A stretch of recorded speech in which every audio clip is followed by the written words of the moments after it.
March 23rd, 1945, 0642 hours, Remagen Bridge, Rhine River, Germany. The Panther tank's turret exploded from the inside. No warning, no incoming artillery shell, no anti-tank rockets streaking across the morning sky, just a spark on the rear deck, then fire, then hell. Flames shot 15 feet into the cold air. Black smoke rolled across the defensive line. The 54-ton machine became a crematorium in seconds. 5 men inside, none escaped. 300 meters away, Corporal Franz Richter watched through his binoculars. 28 years old, veteran of the Eastern Front, he had seen tanks destroyed before, seen them burn, seen them break, seen them die in every way a machine could die. But not like this. This was different. This was the 7th tank in 2 days. Each time the same pattern, a single shot from across the river, a small impact, then catastrophic internal explosion. The Americans had deployed something the Wehrmacht had never encountered. Something that violated every assumption about small arms capability, something the German soldiers were calling Teufelsschüsse, devil shots, bullets that exploded inside tanks. Across the Rhine, Staff Sergeant Thomas Brennan lowered his Browning M2 heavy machine gun, 28 years old, 5'10", 147 pounds, down from 163 when he had arrived in Europe 4 months ago. He pulled a small notebook from his jacket pocket, the same notebook where he had once recorded lathe measurements. Now it contained something different. He wrote in precise mechanical script, March 23rd, 0642 hours, Panther tank, range 1,800 yards, M8 API, engine deck penetration, catastrophic kill, total armored vehicles destroyed, 43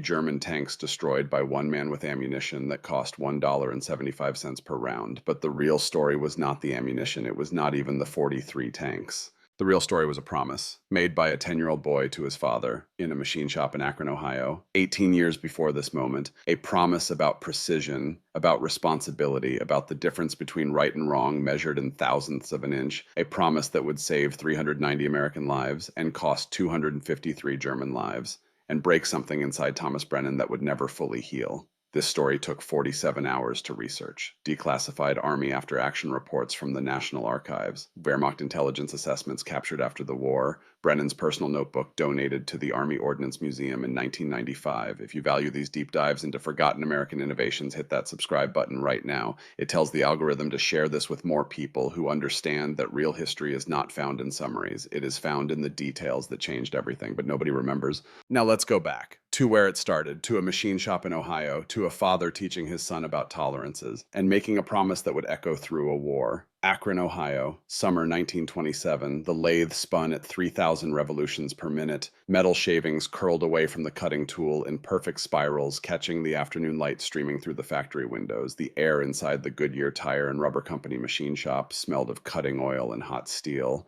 That smell, metallic and sharp and unmistakable, would stay with Thomas Brennan for the rest of his life. He was 10 years old, skinny, quiet, preferred numbers to people. He stood beside his father, Patrick Brennan, at the lathe, stood perfectly still because his father had taught him that the first rule of the machine shop was this: respect the machinery. Moving metal does not care about your intentions, it only cares about physics. Patrick placed his hand on his son's shoulder. His palm was calloused from 30 years of machinist work. Warm, steady, Tom could feel the weight of it, could feel the certainty in his father's grip. Watch the dial, son. Patrick's voice was quiet, had to be quiet in the shop. The machines were loud. See those numbers? That's telling you the tolerance. Right now, we're at 0.002 inches, 2,000ths. For this part, we need 0.001, 1,000th. Tom squinted at the dial. The numbers were small, but he could read them. He had always been good with numbers. Better with numbers than with words. Better with measurements than with people. What happens if you're wrong? His father turned off the lathe. The machine wound down with a descending whine. The sudden quiet in the shop felt strange. Other lathes still running, other machinists still working, but in their small circle there was silence. Patrick picked up the freshly cut piece, held it up to the light, examined it with the careful attention of a man who knew that details mattered. If you're wrong, you waste the part, waste the material, waste the time. He set the piece down on the workbench, turned to face his son directly. But son, in some jobs being wrong means more than waste. A submarine shaft I cut yesterday, if I'm off by 0.002 inches, that shaft fails at 600 feet underwater. 37 sailors drown, 37 families get telegrams, 37 mothers bury their boys. Tom stared at the part on the bench. It looked ordinary, just a piece of metal, smooth, cylindrical, nothing special. But his father was saying this piece could kill people, could drown sailors. The weight of that idea settled on him, heavy, uncomfortable. Patrick knelt down, put himself at eye level with his son. His eyes were blue, serious. Tom, I need you to understand something. Precision is not about perfection, it's about responsibility. The difference between 0.001 and 0.002 is the width of a human red blood cell. You can't see it, you can barely measure it, but it's the difference between life and death. He picked up a micrometer from the workbench, placed it in Tom's hands. The tool was cold, heavy, made of steel. The barrel had tiny graduations etched into it, numbers so small you had to squint to read them. This micrometer measures to 1/10,000th of an inch, 0.0001. That's smaller than anything your eye can see, but it's real. And it matters because when you make something, Tom, you're making a promise that this part will do what it's supposed to do, that it won't fail, that it won't kill someone. Tom held the micrometer, felt the weight of it, the certainty of it, a tool that measured invisible things, that made invisible promises real. Promise me something, Thomas. His father's voice was quiet, serious. Whatever you do in life, whatever work you take on, measure twice, cut once, and never ever guess. Because precision is not about the machine. It's about the person operating the machine. It's about knowing that your work matters, that someone's life might depend on the choices you make. Can you promise me that? Tom nodded. I promise, Dad. Patrick smiled, stood up, ruffled his son's hair. Good boy.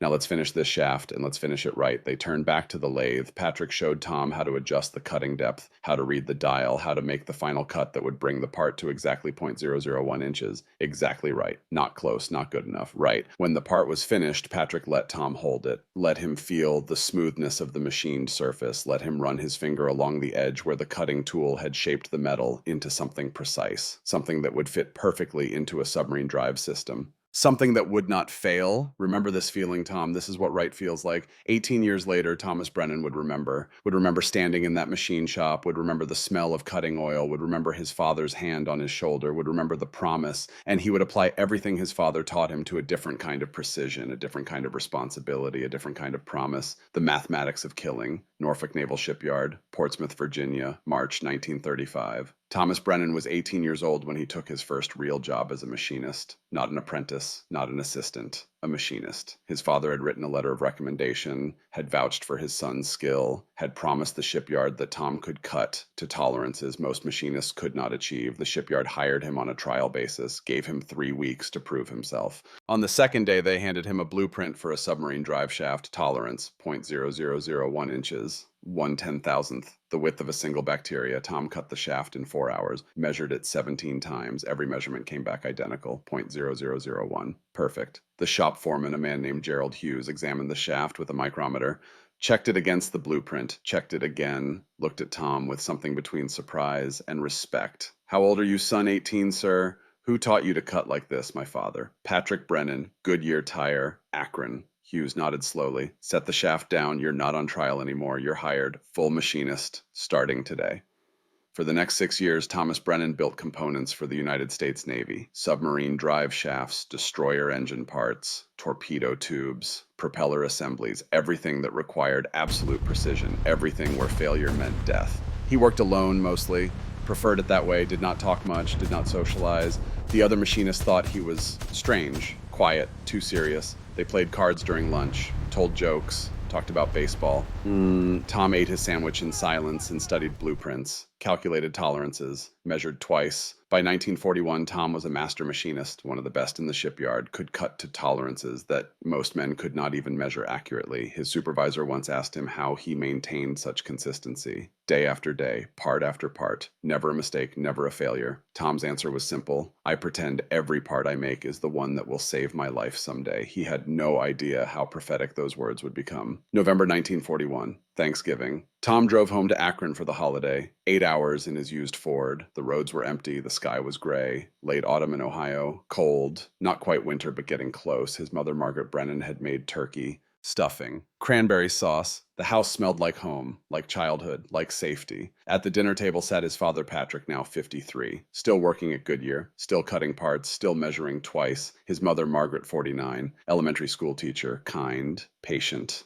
And his younger brother, Danny Brennan, was 19 years old, looked like their father. Same blue eyes, same broad shoulders, but where Tom was quiet and careful, Danny was loud and reckless. Where Tom calculated, Danny improvised. Where Tom measured twice, Danny jumped first and figured it out on the way down. They were eating dessert when Danny made his announcement. I enlisted, he said it casually. Matter of fact. Like he was mentioning the weather, the table went quiet. Margaret's fork stopped halfway to her mouth. Patrick set down his coffee cup slowly. Carefully. Tom stared at his brother. Enlisted in what Navy? I leave for boot camp in 3 weeks. San Diego. Then they're sending me to Pearl Harbor. Their mother's hand went to her mouth. Danny, you didn't. I did, Ma. Someone has to. The Japs are getting aggressive in the Pacific. The Germans are taking over Europe. It's only a matter of time before we're in it. And when we are, I want to be ready. Patrick's face was unreadable. He looked at his younger son for a long moment, then nodded slowly. If that's your choice, son, I respect it, but you understand what you're signing up for, yes, sir. Tom felt something cold settle in his stomach. His brother was going to war. His reckless, impulsive, fearless little brother was going to sail on a Navy ship and face Japanese torpedoes and German U-boats, the same ships Tom built parts for, the same submarines, the same destroyers. Why, Navy Tom heard himself ask.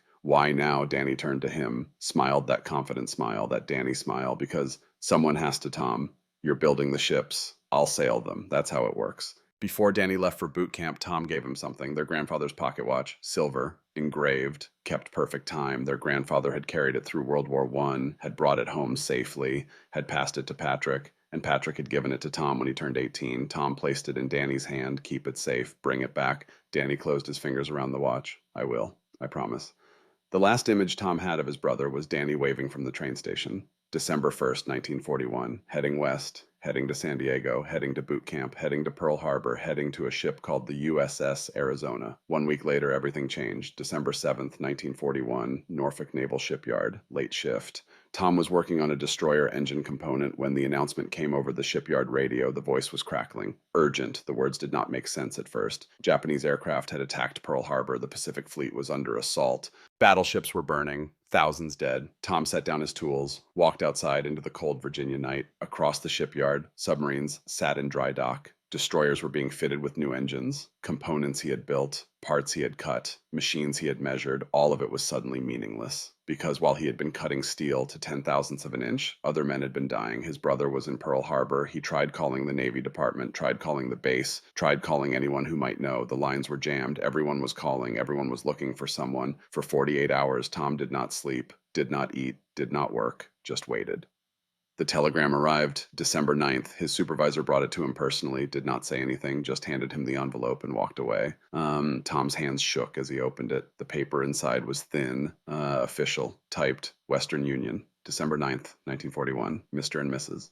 Patrick Brennan, Akron, Ohio.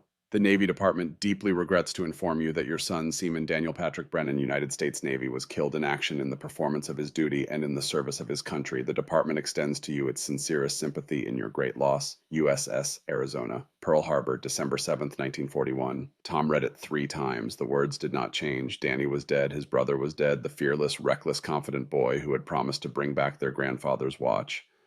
Dead. At the bottom of Pearl Harbor, inside the burning hull of the USS Arizona, Tom stared at the submarine parts on his workbench. Drive shafts, propeller assemblies, torpedo tubes. All perfect, all precise, all cut to exactly the right tolerance, and none of it had saved Danny. None of it had stopped the Japanese bombs. None of it had mattered. He thought about his father's words, about precision being responsibility, about making promises with your work, about parts that save lives. But what if the parts were not enough? What if precision in a machine shop could not stop bombs from falling?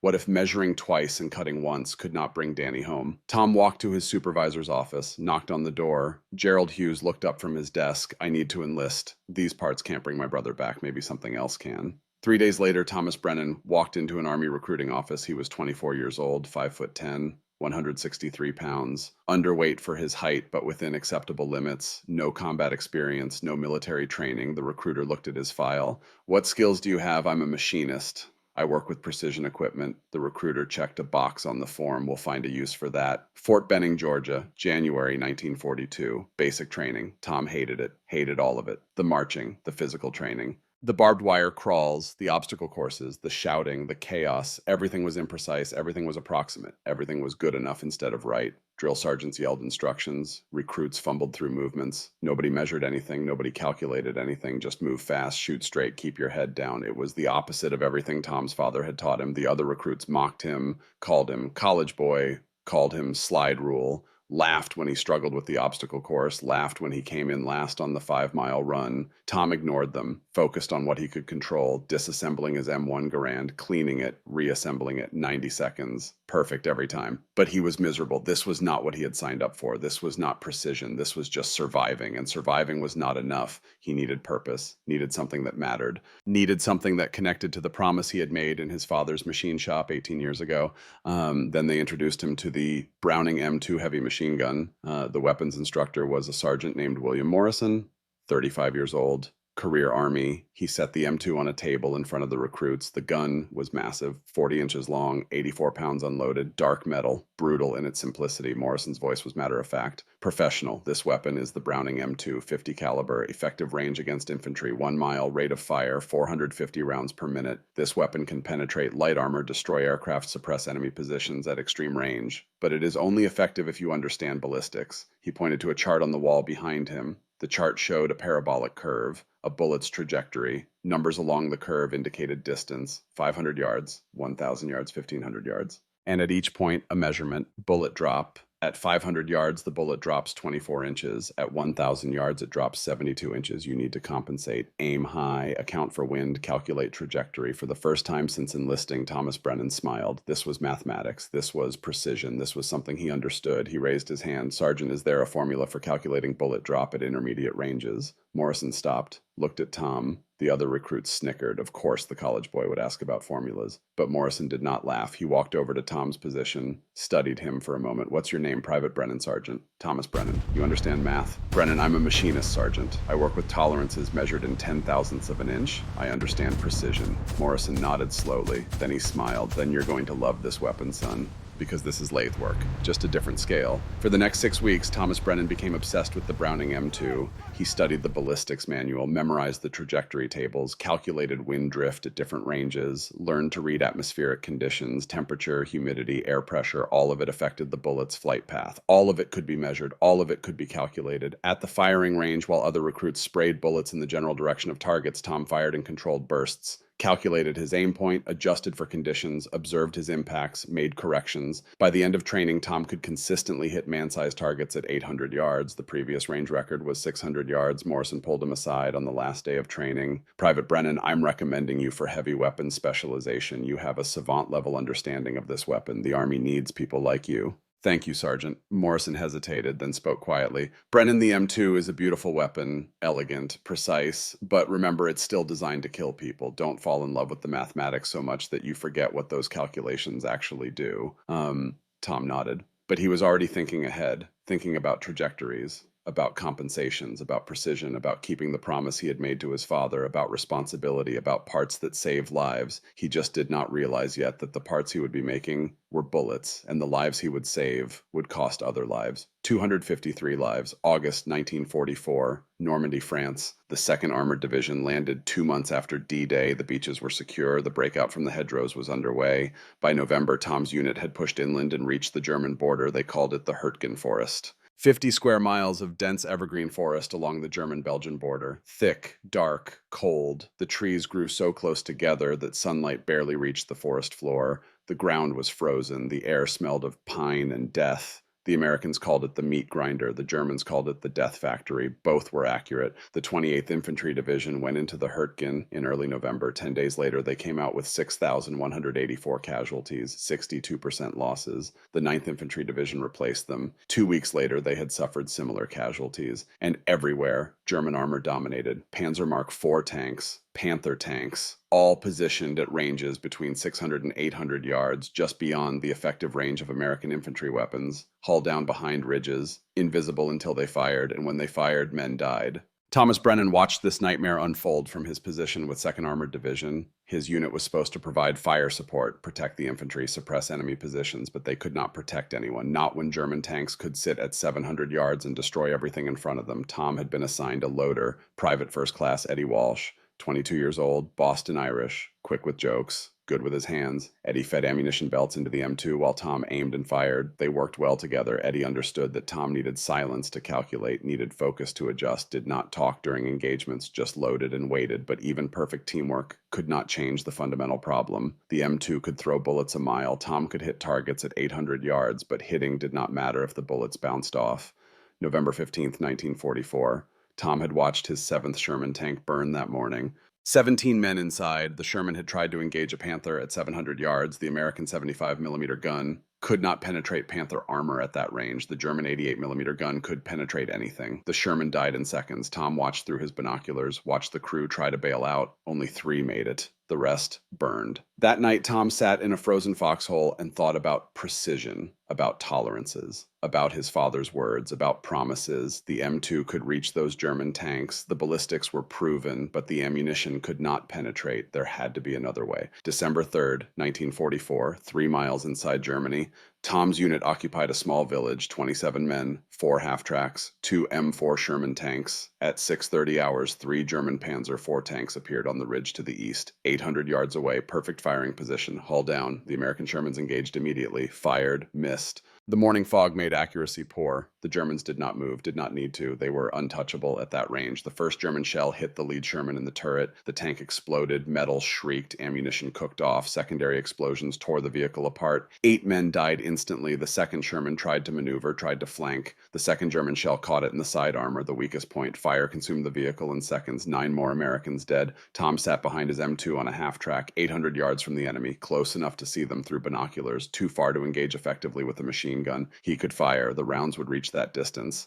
But hitting a target the size of a tank turret at 800 yards with iron sights while the enemy was hull down behind a ridge, statistically impossible. Even if he hit, the bullets would bounce off. 50 caliber rounds against 80mm armor. Physics did not care about courage, did not care about skill, just about mass and velocity and material strength. Tom watched the German tanks withdraw behind the ridge, unhurried, confident, untouchable. Through his binoculars, he could see the German tank commander, standing in the turret, smoking a cigarette. The man looked directly at Tom's position, then he did something that made Tom's blood freeze. He waved a small gesture, almost friendly, as if to say, "I see you, and there is nothing you can do about it." Tom lowered his binoculars. His hands were shaking, not from cold, from rage, from helplessness, from watching 17 Americans die while he sat 800 yards away with a weapon that could reach them but could not hurt them. He aimed the M2 anyway. Fired a full belt, 200 rounds, watched the tracers arc through the morning air, watched them impact the Panzer. Sparks showered the tank's armor. Every round hit, every round bounced off harmlessly. The German commander finished his cigarette, flicked it away, disappeared into his hatch. The tank backed down behind the ridge. Gone. Eddie sat beside him in the half-track, said nothing. There was nothing to say. That night, Tom opened his notebook, the same notebook where his father had taught him to record measurements, the same notebook where he had logged submarine tolerances. Now he drew diagrams, tanks viewed from different angles. Frontal armor thickness, side armor, turret armor, engine deck armor. He wrote calculations, bullet velocities, impact energies, penetration formulas. The mathematics were clear. Standard 50 caliber ball ammunition could not penetrate tank armor, not from any angle, not at any range.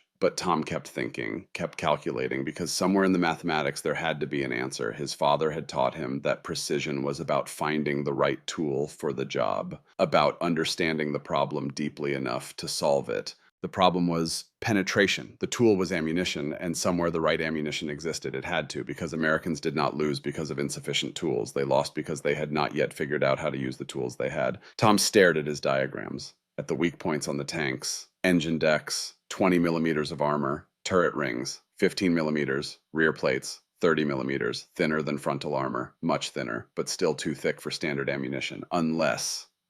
What if there was different ammunition, ammunition designed for penetration, ammunition with hardened cores, ammunition that did not just impact but exploded? Tom had heard rumors. Aircraft ammunition. Special rounds for P-38 fighters, for B-17 tail gunners, rounds designed to penetrate aircraft skin and ignite fuel tanks. Armor-piercing incendiary, API, but aircraft skin was aluminum, thin, 3 millimeters at most. Tank armor was steel, 10 times thicker. Still, the mathematics said it might work if the API round could penetrate 20 millimeters, if it could reach the engine compartment, if the incendiary charge could ignite fuel or ammunition. Too many ifs. But Tom had learned something in the machine shop. Sometimes you could not know if something would work until you tested it. Sometimes precision required experimentation. He needed to find those rounds, needed to test them, needed to prove whether the mathematics worked, because 17 Americans had died today, and tomorrow more would die, unless someone figured out how to kill German tanks with the weapons they had. Tom closed his notebook, made a decision. Tomorrow he would find a supply depot, would find those API rounds, would test them, would see if precision thinking could overcome superior firepower, would see if a promise made in a machine shop in Ohio could save lives in a forest in Germany. December 5th, 1944. Supply depot, 12 miles behind the front lines. Tom had volunteered for ammunition transport duty. Eddie came with him. They drove a Jeep through frozen roads to a supply depot housed in a bombed-out German warehouse. Inside the depot was organized chaos, crates stacked to the ceiling, ammunition boxes, ration containers, medical supplies, fuel drums, everything an army needed to keep moving forward. Tom walked through the aisles, examining markings on crates, ball ammunition, armor-piercing, tracer, standard loads. Nothing special. Then he saw them. A stack of ammunition boxes in the corner, different markings. The stencil read M8 API, 50 caliber, aircraft use only. Tom stopped, set down the crate he was carrying, examined the boxes carefully. Aircraft use only. These were the rounds. The armor-piercing incendiary ammunition he had been thinking about. A voice spoke behind him. Those are for planes, not ground units. Tom turned. A man stood there. Sergeant Stripes, late 20s, Chinese features. Name tape read Chen. Sergeant Marcus Chen, the man introduced himself. I'm the armorer here. And those rounds you're looking at are supposed to ship back stateside next month. Tom extended his hand. Staff Sergeant Thomas Brennan, 2nd Armored Division. I need information about these rounds. Marcus shook his hand, studied Tom for a moment, then gestured to the crates. M8 armor-piercing incendiary, made for aircraft machine guns. P-38s, B-17S. They penetrate aircraft skin and then explode inside, set fuel tanks on fire, burn at 3,000 degrees, hot enough to melt steel. Has anyone ever tried using these against tanks? Marcus laughed. Against tanks, why would you? These are for planes. Tom pulled out his notebook, showed Marcus his diagrams, tank armor thicknesses, weak points, calculations. Aircraft skin is aluminum, maybe 3 millimeters thick. Tank armor is steel, but not all armor is equal. Engine decks are 20 to 30 millimeters, still thick. But maybe thin enough. Marcus stopped laughing, looked at the diagrams carefully. You really think this could work? I think the mathematics say it might. But I need to test it. Marcus was quiet for a long moment. Then he spoke. My father came from Guangdong in 1910, built railroads. Americans called him coolie, paid him half what white workers got, but he never complained, just worked twice as hard, twice as precise. He taught me something. In America, if you can prove you are the best, eventually they have to listen. Marcus walked to his desk, checked an inventory sheet. I have about 5,000 rounds of M8 API sitting here since September. Officially, they are being shipped back next month, he looked up. But if 50 rounds got misplaced during inventory, nobody would notice. Tom met his eyes. I need to prove these work. Marcus smiled, started loading a small crate with M8 ammunition. Then you better make them count, Sergeant Brennan. December 7th, 1944. 2 years to the day after Pearl Harbor, Tom requested permission to conduct weapons maintenance at an abandoned German position half a mile from American lines. He brought his M2. Eddie came as loader, and they found a target, a destroyed German half-track sitting in a clearing. Victim of American artillery 3 weeks earlier, the armor was 10 millimeters thick. Tom loaded a belt with 5 M8 rounds, positioned the M2 at 200 yards, aimed at the half-track side panel. His hands were steady, his breathing was controlled. This was the test. This would prove whether the mathematics worked. He fired. The round struck the armor with a sharp crack. Then came a second sound, smaller, muffled, an explosion from inside the half-track. Tom and Eddie stared at each other. Neither spoke. They moved closer, examined the impact point. There was a small hole in the armor, 12.7 millimeters, 50 caliber. Around the hole, the metal was scorched black. Inside the half-track, they found the answer. The bullet had penetrated the armor completely. On the interior wall opposite the entry hole, there was a blast pattern. Scorch marks, melted metal. The incendiary charge had detonated after penetration. This was not aluminum aircraft skin. This was steel armor, and the M8 round had gone through it like it was paper. Tom's hands trembled as he examined the remaining rounds. His machinist brain started calculating. 10 millimeters of armor penetrated at 200 yards. What about 500 yards? What about the thinner armor on tank engine decks? What about turret rings where the metal had to be thin enough to allow rotation? This ammunition could kill tanks, not might. Could, and nobody knew about it because nobody had thought to try. Eddie's voice was quiet. Tom, do you understand what this means? Tom looked at the hole in the half-track, at the melted metal, at the proof that the mathematics worked. It means we can fight back. They stood there for a moment, 2 soldiers, 1 burned out half-track, and the answer to a problem that had killed hundreds of Americans. Tom thought about the German tank commander who had waved at him, about the 17 men who had burned, about Danny at the bottom of Pearl Harbor, about the promise he had made to his father 18 years ago. Measure twice, Cut once, never guess. He had measured, he had calculated, he had tested, and now he knew. Precision could kill, but first he needed permission, needed authorization, needed to show his superiors what he had discovered. Tom and Eddie drove back to base. Tom clutched his notebook. Inside were calculations, test results, proof. Tomorrow he would present this to Captain Hayes, would show him that American machine gunners did not need bigger weapons, they just needed better ammunition. Tomorrow he would ask for 500 rounds. Tomorrow he would find out if the Army was ready to listen to a machinist from Ohio. December 8th, 1944. Morning. Thomas Brennan stood outside Captain Robert Hayes's tent. The canvas flapped in the cold wind. Inside, he could hear voices, officers discussing supply lines, troop movements, the things that kept an army functioning. Tom held his notebook. 12 pages of calculations, diagrams, test results from yesterday, proof that M8 API ammunition could penetrate German tank armor, proof that one machine gunner with the right ammunition and the right mathematics could change everything. He knocked. Enter. Captain Hayes sat behind a field desk. 48 years old, West Point, class of 1918. Career Army. The kind of officer who believed in doctrine, in procedures, in doing things the right way because the right way had been proven over decades of military tradition. Hayes looked up. Brennan, what can I do for you? Tom set the notebook on the desk. Sir, I need to show you something. For the next 10 minutes, Tom explained the M8 API rounds he had obtained from Sergeant Chen. The test on the half-track yesterday, the calculations showing which parts of German tanks were vulnerable, the ammunition pattern he had developed, the aim points, the ballistic compensations. Hayes listened without interrupting, read through the notebook carefully, studied the diagrams. When Tom finished, the captain was quiet for a long moment. Sergeant Brennan, he spoke slowly. Carefully. Where did you obtain M8 API ammunition supply depot, sir? Sergeant Chen allowed me 50 rounds for testing purposes. Hayes looked up. These rounds cost $1.75 each. Standard ball ammunition costs 11 cents. That's a 16 to 1 cost difference. Tom felt his jaw tighten. But sir, the test results show. Hayes cut him off. You obtained restricted ammunition without authorization. That's theft of military property. Sir, I've proven they can penetrate armor. 1 round could save. Could is not a certainty, Sergeant. Hayes stood. His voice was firm, but not angry. This division moves on doctrine, not on field experiments by individual soldiers. These rounds are allocated for aircraft use. Period.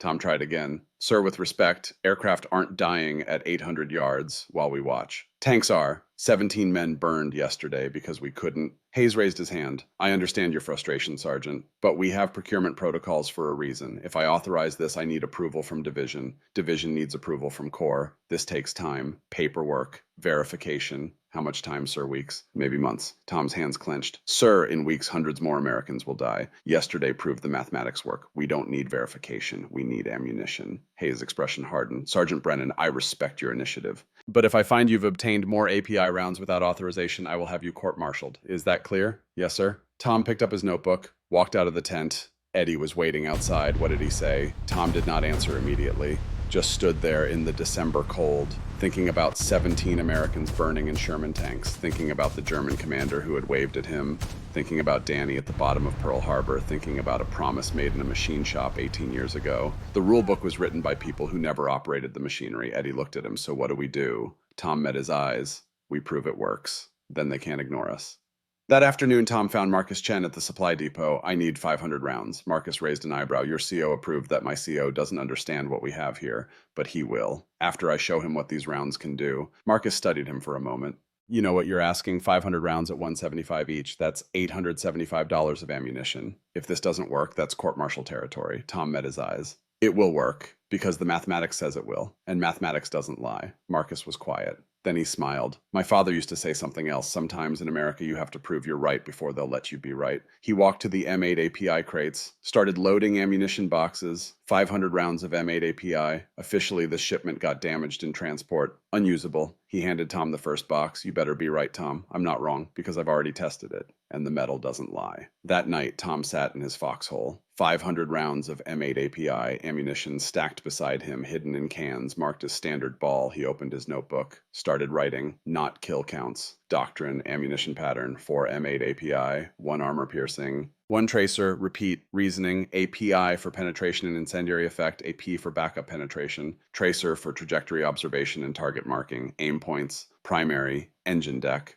thinnest armor, 20 to 30 millimeters, contains fuel lines, high vulnerability, secondary turret ring, thin metal gap, 15 to 20 millimeters, tertiary rear hull, 30 to 40 millimeters, never engage frontal armor, beyond M8 penetration capability, ballistic compensation, 500 yards, aim 18 inches high, 800 yards, aim 40 inches high, 1,000 yards, aim 72 inches high, 1,500 yards, aim 120 inches high, fire discipline, burst length, 7 to 15 rounds, pause between bursts, 5 seconds minimum, observe impact, adjust aim, displacement, after engagement move immediately, 100 yards minimum, German counter battery fire will target your position within 3 minutes. This was not just a personal reference, this was a training manual, because Tom knew that if this worked, others would need to know how, would need to learn the mathematics, would need to understand the precision. Tomorrow he would test it for real, against a real German tank at real combat range with real consequences. Tomorrow he would find out if a machinist from Ohio could change how America fought a war. December 9th, 1944. 0547 hours. Tom had not slept. He sat in his foxhole with 500 rounds of hidden M8 API ammunition. Eddie sat across from him cleaning the M2. The notebook was open on Tom's lap. New calculations, wind speed predictions for the morning, temperature adjustments, range estimations to likely German positions. You really think this will work? Eddie's voice was quiet. Tom showed him the diagrams. A tank viewed from above, different sections marked with numbers. Frontal armor on a Panther, 80 millimeters. We can't penetrate that. But look at the engine deck, 20 millimeters, turret ring, 15 to 20 millimeters, rear armor, 30 millimeters. Eddie studied the diagram. So we can't kill a tank from the front, but from the sides, top, or rear, if we aim precisely, if we calculate bullet drop correctly, if we account for wind and range, then yes, we have a chance. Eddie was quiet, then smiled. You really are crazy. You know that. Tom smiled back. Normal doesn't win wars. At 0612 hours, the German counterattack came, no warning, just the sudden scream of 88mm artillery shells. The ground shook, trees splintered, then came the machine gun fire, then the deep mechanical growl of tank engines. Tom grabbed his binoculars.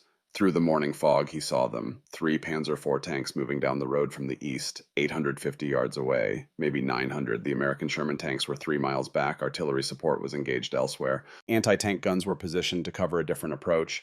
The infantry companies in the direct path of the German advance had nothing that could stop armor at this range, nothing except Thomas Brennan and his M2 Browning. Tom loaded the first belt. His hands moved automatically. 7 years of machinist training, every motion precise, 4 M8 API rounds, 1 armor piercing, 1 tracer, repeat pattern. Eddie fed the belt into the gun, range 850, maybe 900. Wind. Tom licked his finger, held it up, 5 miles per hour, left to right. The lead Panzer stopped at 800 yards, hull down behind a low rise, only the turret visible. The turret rotated, targeting American infantry positions. Tom made his calculations. At 800 yards, the 50 caliber bullet would drop approximately 40 inches. Wind would push the bullet right, maybe 6 inches of drift. The engine deck was on the rear of the tank, currently not visible. But tanks don't sit still forever. Tom waited. His finger rested on the trigger, not pulling, just touching, the way his father had taught him to hold a micrometer. Gentle, ready, precise. The Panzer's turret fired. The shell screamed over American positions, impacted somewhere behind Tom's foxhole. The concussion rattled his teeth. The tank began to rotate, searching for new targets. As it turned, the rear deck came into view. The engine compartment, the thinnest armor on the entire vehicle. Tom aimed 4 feet high, 6 inches left to compensate for wind drift, and fired. The Browning M2 bucked against his shoulder. The sound was deafening, rhythmic, mechanical. 50 caliber rounds crossed 800 yards in less than 2 seconds. Tom fired in controlled bursts. 7 rounds. Pause. Observe. Adjust. Through the iron sights, he saw impacts, sparks on the tank's rear deck. Most rounds missed. The target was small. The range was extreme. But the mathematics said some would hit, and they did. The 5th round hit something different. There was a spark, then a flash, then smoke, black smoke pouring from the engine compartment, not the gray smoke of diesel fuel. Black smoke, chemical smoke, the incendiary charge burning at 3,000 degrees. The smoke intensified, then came flames, small at first, then growing, spreading. The tank's engine was on fire. The hatches flew open. 5 men bailed out, scrambling, panicked. The flames reached the fuel tanks. The explosion was a deep concussive thump that Tom felt in his chest from 800 yards away. Tom lowered the M2, stared at the burning Panzer. Eddie was shouting something. Tom could not hear him over the ringing in his ears. He had done it. He had actually done it. The mathematics had worked. Tom opened his notebook with shaking hands, wrote in mechanical script, December 9th, 0614 hours, Panzer IV, range 850 yards, M8 API. Engine deck penetration, catastrophic kill, total armored vehicles destroyed, 1. The other 2 German tanks withdrew. reversed behind the ridge, disappeared into the fog. They had watched their lead tank explode, had no idea how, had no idea what had killed it. All they knew was that staying near American positions was suddenly very dangerous. Within an hour, Captain Hayes appeared at Tom's position. His face was unreadable. He stared at the burning Panzer in the distance,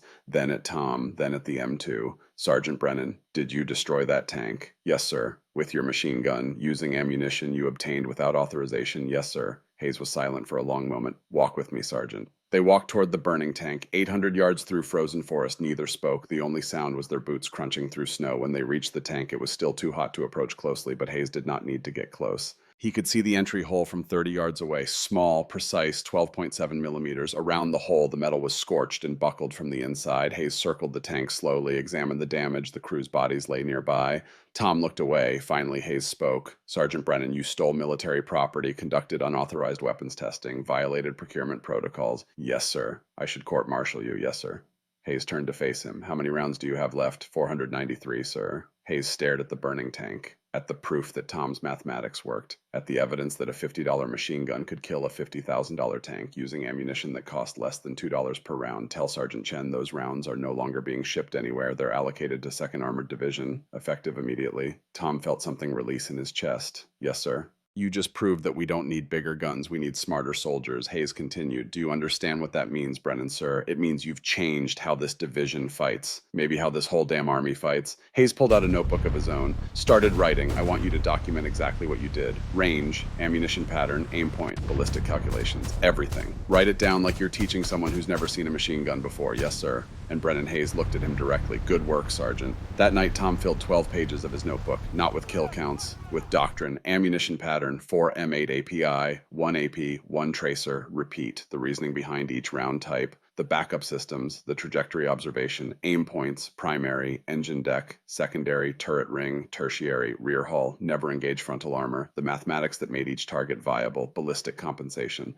the calculations for 500 yards, 800 yards, 1,000 yards, 1,500 yards, every range he might need, fire discipline, burst length, pause duration, observation protocols, adjustment procedures, displacement, movement after engagement, timing, distance, survival. This was not just a personal reference. This was a training manual because Captain Hayes had already sent word up the chain of command, and the chain of command was very interested. December 15th, 1944, 1 week after Tom's first kill, a delegation arrived from 2nd Armored Division headquarters. 2 majors, 1 colonel, 3 master sergeants. They wanted to see the technique demonstrated. Tom obliged. Target, a destroyed German half-track, 600 yards distant. He explained his aim point selection, engine compartment, calculated bullet drop, 24 inches at this range, wind compensation, 4 miles per hour, 4 inches of drift. He fired a 7-round burst. The 3rd round penetrated the half-track's armor. The observers saw the flash, the incendiary charge detonating inside the vehicle. The colonel spoke. Sergeant Brennan, how many enemy vehicles have you destroyed? 3 confirmed, sir. 1 Panzer IV, 2 half-tracks, and you developed this technique independently, no formal training. Yes, sir, I'm a machinist by trade. I applied the same principles I used in precision manufacturing. The colonel turned to the majors. Every M2 gunner in this division needs to learn this technique. One of the master sergeants objected. Sir, this requires significant mathematical ability. Most gunners won't have that training. Tom interrupted. Respectfully, Sergeant, I disagree. I learned this mathematics as a 10-year-old in a machine shop. Any soldier can learn it. It's not about intelligence. It's about practice. The colonel smiled. Then you'll teach them, Sergeant. Starting today, 8 gunners from various companies.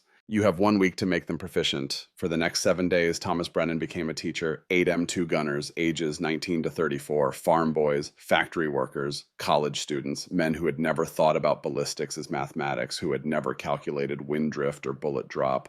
Tom taught them the way his father had taught him, with patience, with precision, with the understanding that mathematics was not abstract, it was practical, it was survival. The first day was mathematics, range estimation using geometry, bullet drop compensation tables, wind reading techniques. One of them, a 19-year-old from Nebraska named Harold Johnson, threw down his pencil in frustration. I can't do this math. I barely passed high school. Tom picked up the pencil, handed it back. Did you hunt growing up? Yes, Sergeant. Did you lead ducks in flight aim where they were going to be? Yes, Sergeant. That's ballistic calculation. You already know how to do this. You just never called it mathematics. This isn't college calculus. This is the same thinking you used every time you fired a shotgun at a moving target. I'm just teaching you to be more precise about it. Harold paused, looked at the numbers differently, like aiming at a duck. But with numbers, Tom smiled, exactly like that. By day 7, the results were clear. All 8 gunners could hit a stationary target at 600 yards. 6 out of 8 could do it at 800 yards. 3 could do it at 1,000. Tom, a Texas corporal named Jimmy Martinez, and a New York accountant named David Klein. Tom's doctrine was spreading, the mathematics of precision killing, but the Germans were noticing. December 23rd, 1944. 2 weeks since Tom's first kill, Tom had destroyed 7 vehicles. His 8 students had destroyed 4 more. 11 German armored vehicles eliminated by machine gun fire. A captured German intelligence report reached Tom's unit. Translation from Wehrmacht High Command: American forces demonstrate enhanced anti-armor capability, multiple incidents of armored vehicle destruction by small caliber fire at extended ranges. Pattern suggests coordinated doctrine. Estimated 3 to 4 specialized anti-tank teams operating. Recommend immediate displacement after engagement. Avoid stationary positions within 1,000 meters of American lines during daylight operations. Tom read the report, smiled. They think it's 3 or 4 teams. They don't realize it's one man who taught 8 others, 8 who would teach 80, the mathematics of force multiplication. But the report revealed something else, something darker. The Germans were afraid. Tank crews were refusing to operate within 1,000 yards of American lines during daylight. Movement was being restricted to night, to fog, to any condition that might hide them from the invisible enemy. Orders from Wehrmacht High Command. Avoid engagement with American 50 caliber weapons. But Americans had M2s everywhere. Avoiding them meant avoiding combat. 15 miles east, Corporal Franz Richter sat in a frozen bunker and read the casualty reports. 37 armored vehicles destroyed in 60 days, all by the same method: small caliber penetrations, internal fires, catastrophic kills, he wrote in his diary. December 28th, 1944. Lost 4 more tanks yesterday, same method: single shots, internal fires, catastrophic kills. The Americans see through weather, through darkness. We are dying, and there is nothing we can do about it. My men are terrified. Trained panzer crews, veterans of Kursk, now afraid to move their tanks in daylight. We are not fighting soldiers anymore. We are fighting ghosts who kill from impossible distances. Franz did not know the ghost's name, did not know he was a machinist from Ohio, did not know about the promise made in a machine shop 18 years ago. All he knew was that German armor was dying, and the killing was precise, mathematical, unstoppable. January 14th, 1945. Morning mist hung over frozen fields. Tom had been in position since 0530, waiting.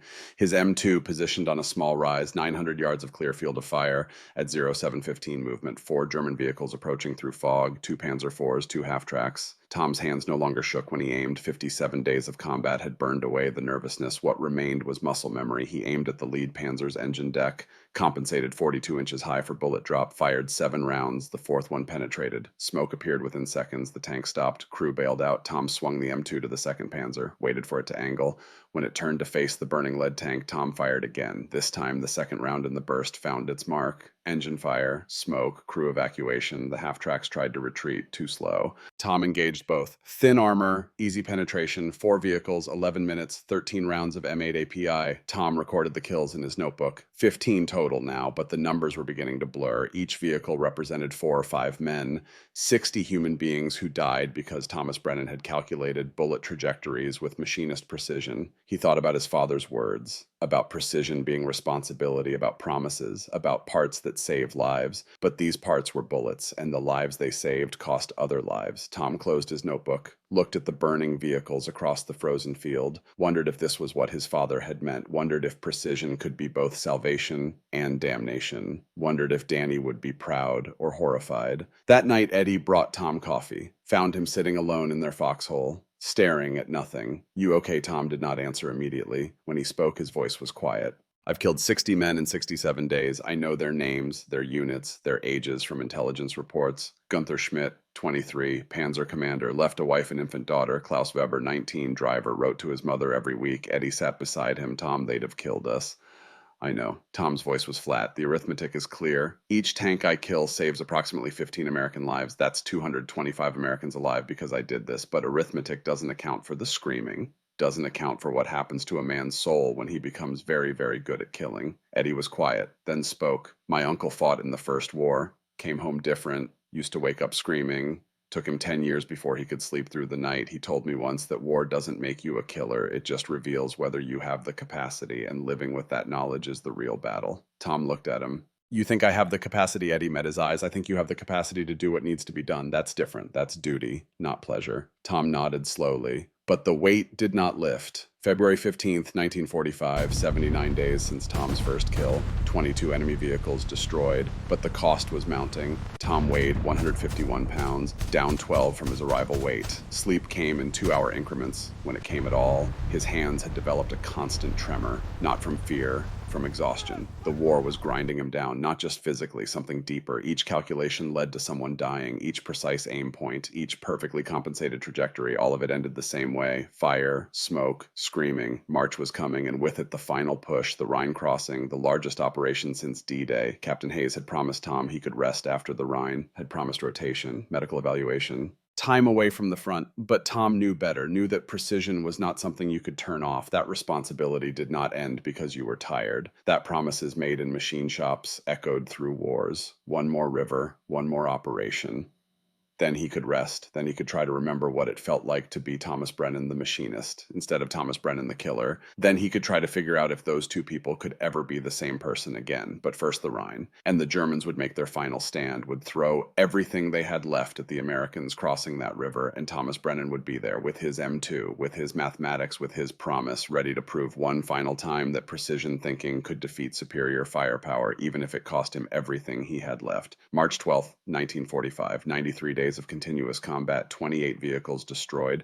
Thomas Brennan weighed 147 pounds, down 16 from his arrival weight. Sleep came in 2-hour increments, sometimes not at all. His hands trembled constantly now, not from cold, not from fear, from something breaking inside him. The medical officer had tried to pull him off the line 3 times. Tom had refused each time. The mathematics were simple. Each tank he killed saved 15 American lives. The war was almost over. Germany was collapsing. Just a few more weeks. He could rest then. He told himself this every morning, every night, every time he loaded another belt of M8A PI ammunition. Just a few more weeks. March 12th, 14:30 hours. A German supply convoy appeared on the Eastern Road, 3 trucks, 1 command car, standard engagement. Tom had done this dozens of times. The mathematics were automatic now. Range, wind, trajectory, all calculated in seconds. He aimed at the lead truck, fired. The truck exploded, fuel or ammunition.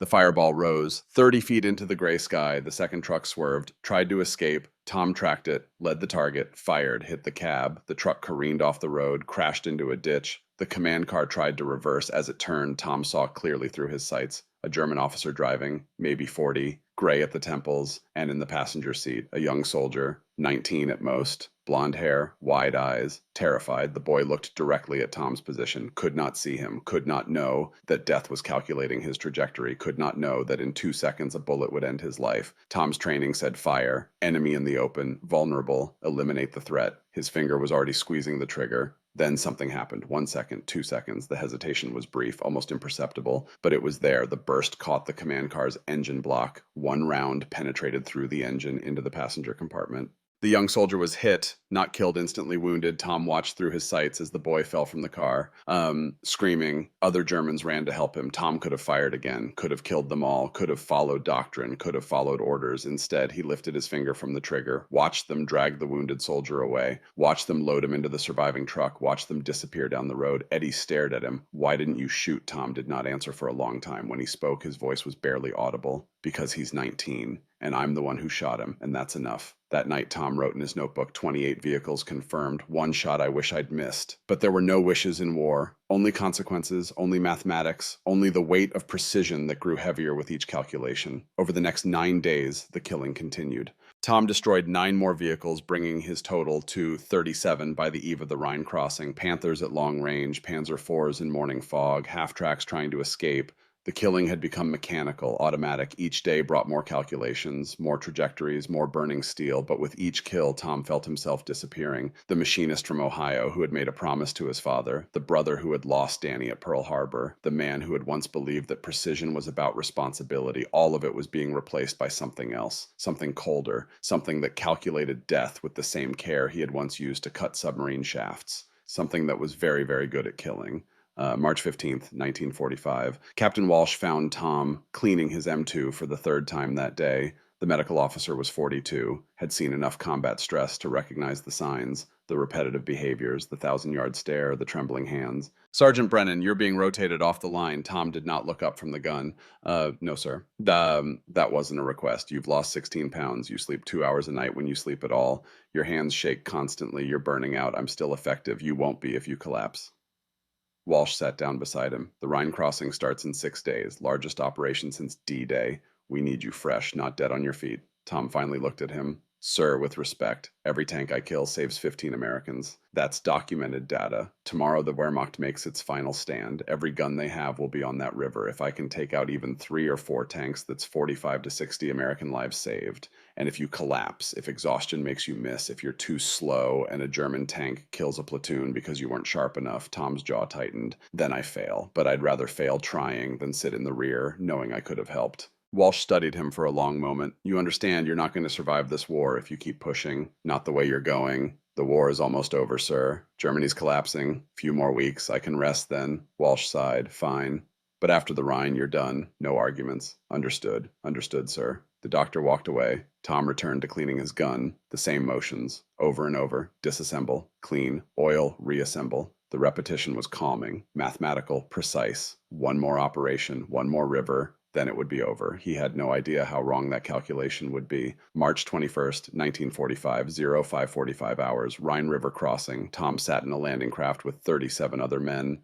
The artillery bombardment shook the water, made ripples that looked like rain, but it was not rain. It was the largest concentrated firepower since D-Day. Thousands of guns firing simultaneously, turning the eastern bank into hell. Tom clutched his M2. The gun weighed 84 pounds. He weighed 147, 39 pounds less than when he had arrived in Europe. The gun felt heavier now, or maybe he just felt lighter, hollowed out, emptied by 100 days of precision killing. The landing craft hit the eastern shore at 0620 hours. The ramp dropped. Men poured into waist-deep water. Machine gun fire cut through the air. Artillery shells impacted. Explosions. Smoke. Chaos. Tom waded through the water, reached the shore, found cover behind a destroyed bunker. Eddie was right behind him. Set up here, number higher ground, 300 yards east. That rise, they moved through the smoke, reached the position, set up the M2, fed the ammunition belt, 4 API, 1 AP, 1 tracer, repeat. The pattern Tom had developed 102 days ago. Through the smoke he saw them. German armor, Panthers and Panzer IVs dug in along the ridge, hauled down positions, firing at Americans crossing the river.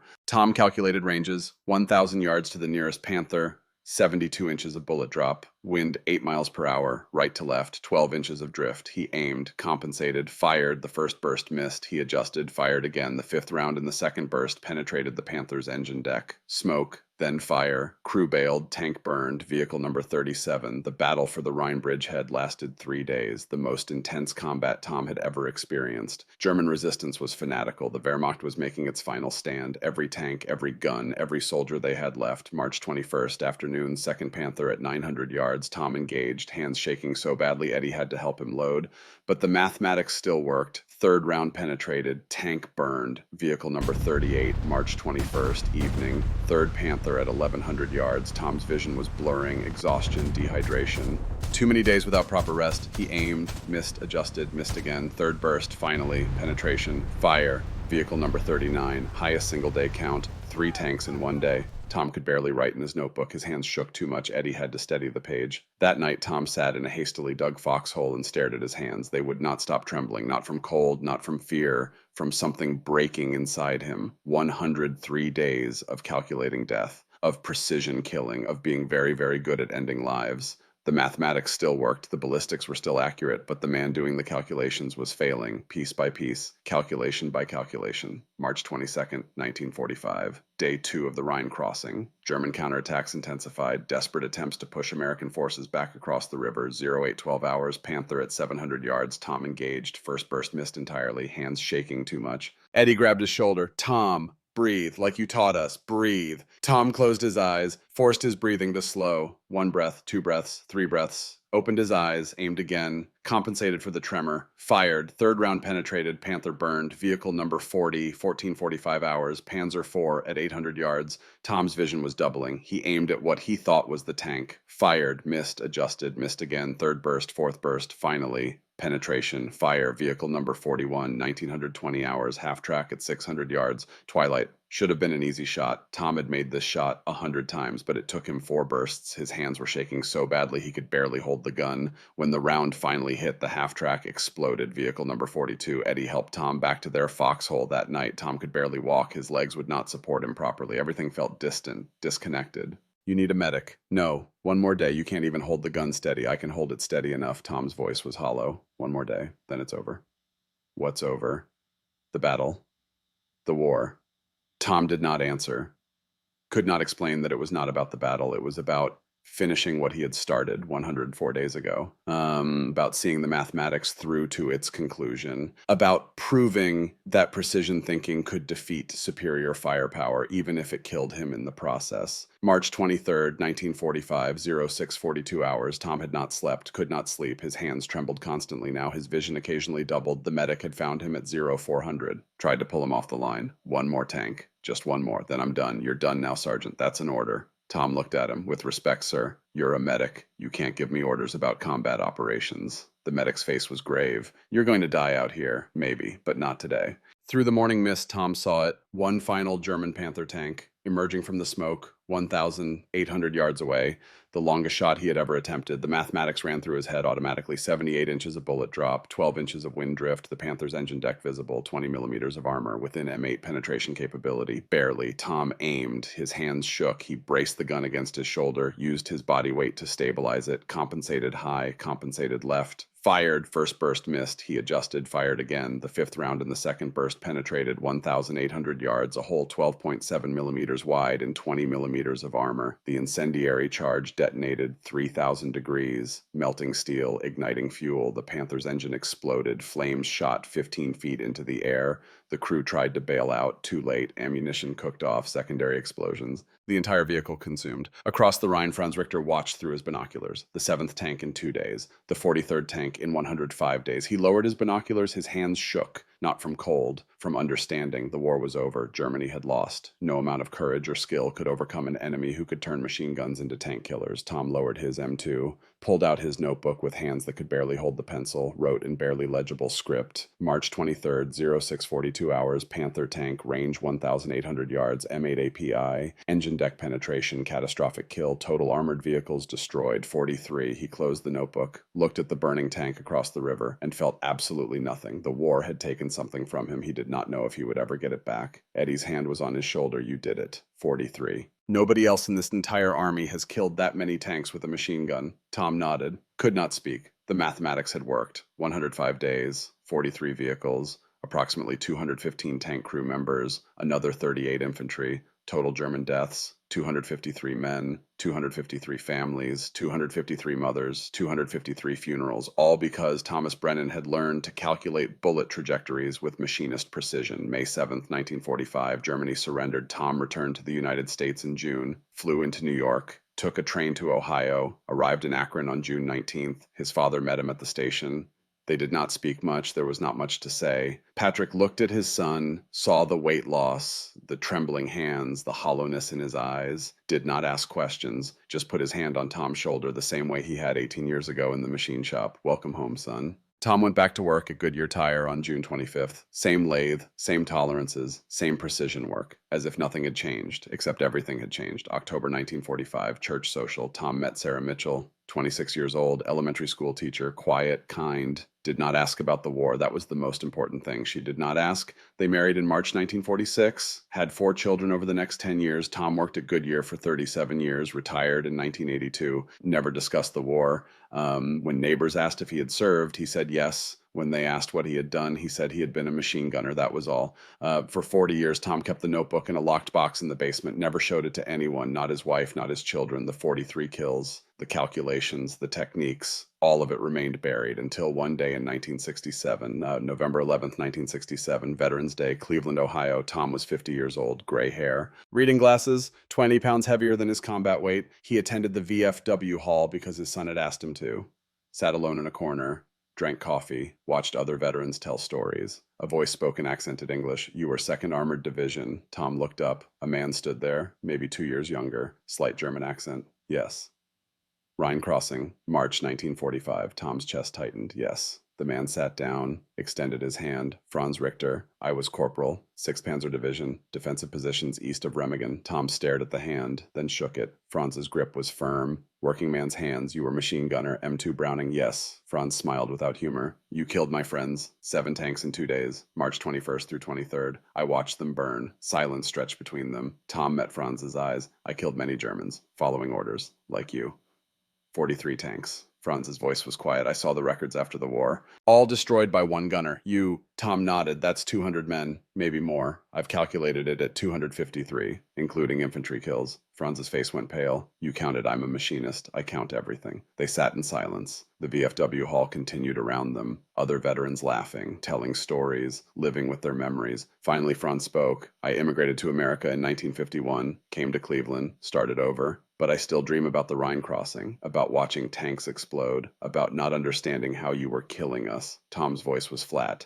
We used armor-piercing incendiary rounds, M8 API. They penetrated thin armor and exploded inside. Machine gun bullets, killing tanks. Yes, Franz shook his head. War made us do terrible things. Tom looked at him. Yes, war did that. Not us. We were soldiers. I hated you for years, the man who killed my friends. But now we are both just old men, living in the same country. War is over. Yes. War is over. Franz stood, extended his hand again. I cannot forgive what you did, but I understand you had no choice, same as me. Tom stood, shook the German's hand. I cannot forgive myself either, but I did what mathematics demanded. Every tank I killed saved American lives. That was the arithmetic. Cold arithmetic, yes, but necessary arithmetic. They held the handshake for a long moment. 2 men, different sides, same suffering. War doesn't create heroes. Tom's voice was quiet. It creates survivors who carry weight. Franz nodded, walked away. Tom sat back down, stared at his coffee, thought about 43 tanks, 253 deaths, one promise made in a machine shop, and wondered if his father would have been proud or horrified. 1981, the United States Army declassified operational reports from the European theater. Historians discovered Tom's 43 tank kills. The Akron Beacon Journal ran a front-page story. They interviewed him at home.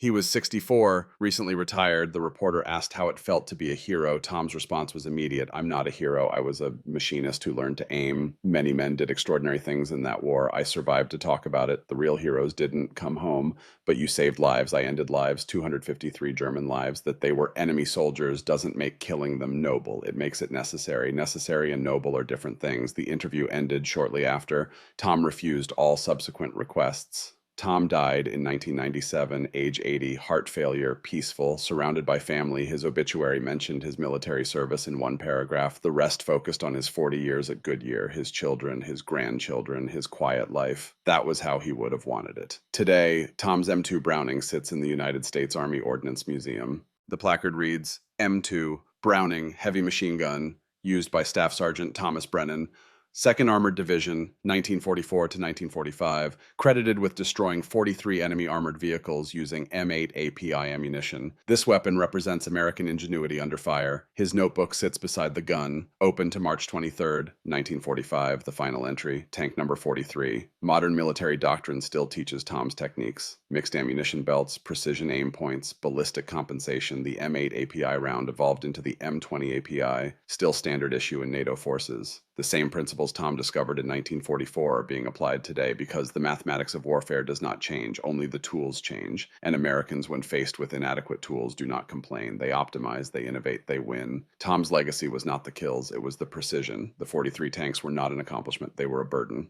A necessary burden he carried for 53 years, carried quietly, without complaint, without glory, the way a machinist carries the knowledge that precision matters, that 1/10,000th of an inch can mean the difference between life and death, with precision, with humility, with the understanding that being good at something terrible does not make you proud, it just makes you necessary, and when the necessity ends, you go back to building things instead of destroying them. You measure twice, cut once, never guess. In war and in peace, precision thinking saves lives. That was Thomas Brennan's legacy, a promise made in a machine shop, kept through a war, and honored in the quiet dignity of a life lived with purpose.